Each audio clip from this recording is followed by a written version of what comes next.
Good day, fish tankers. I've made videos about gouramis before, like these smaller ones for your more nano tanks, like the dwarf gourami. And we've even covered another nano gourami, the honey gourami.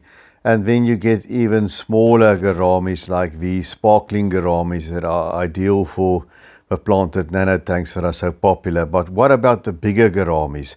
The kissing gourami, like this one I had, as well as a tooth free spot or blue gourami, get aggressive sometimes, but there's another bigger gourami, but don't get aggressive and it's quite peaceful. And I'm talking about the Pearl Gourami over here.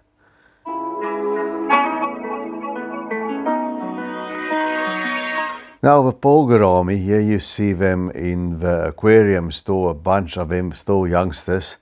They come from Thailand and Borneo and Sumatra, they're Asian fish. Where they live in rivers and swamps, and they like the upper part of a water column. And for a time when I was a kid, they were quite popular, and then they sort of fell out of favor. And I think they're coming back now because they're ideal for planted aquariums and they're ideal for the larger planted aquariums and non-nano tanks. Now, the reason why they're not always so popular is their beauty is sort of subdued.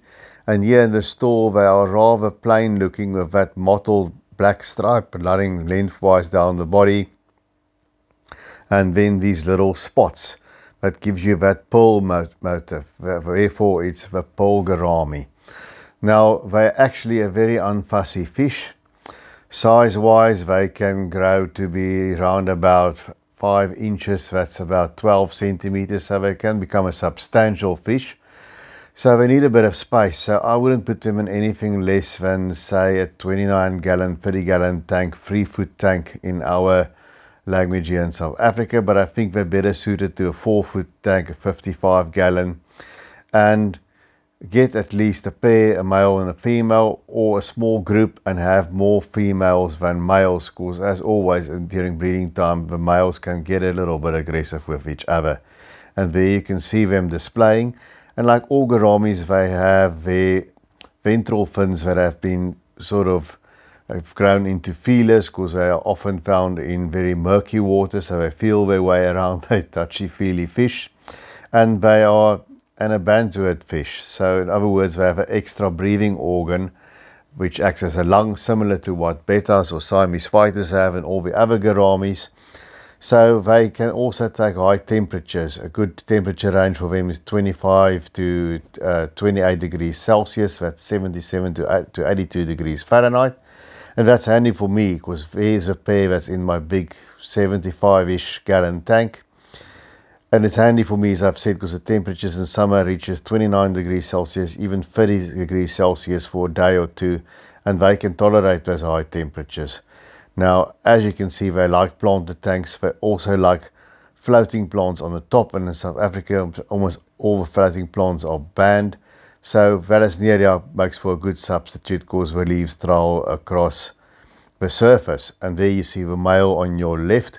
And they develop that beautiful orange throat. And then there's a female that's slightly more drab and has a more sort of shorter build on your right-hand side. And we get photobombed by the honey gourami.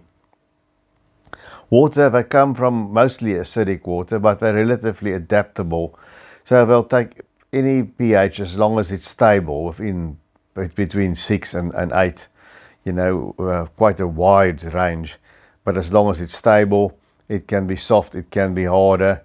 They're not fussy with water parameters, but they need good water quality like all fish do. Ammonia nitrate's not going to work. Guys, if you find the content handy, please remember to share. And there you see the male. They also develop these threads on the anal fin, as you can see there. They're peaceful fish. In breeding time, they get a bit bolshy, and the female must get away from a male a bit, so you need some plant cover. But they don't bother the other fish. So there's a wider range of tank mates here, as you can see. There's tetras, there's a Siamese algae eater, there's an angelfish. And the main thing you have to remember is don't put them with fish that are fin nippers, because they'll nip at those feelers and threads and that'll stress them out. So as long as you keep them away from fin nippers, they are usually great community fish. Guys, please remember also to hit that like button. I will greatly appreciate that. And there you see a male again. These two have grown a little bit in the tank, but they're still not fully grown yet. And there you see that beautiful mother of pearl dotted appearance that they get. When they breed, a male, just like a betta and all the other gouramis, builds a bubble nest. They have a spawning embrace, the eggs float. In contrast to a betta whose egg sinks, the male puts it in the bubble nest and guards it quite aggressively.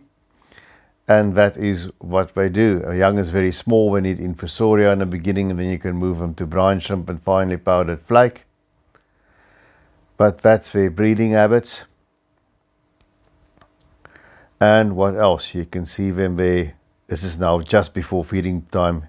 He's pushing the female around a bit, but nothing serious. And they'll eat anything from frozen food to flakes to pelleted food.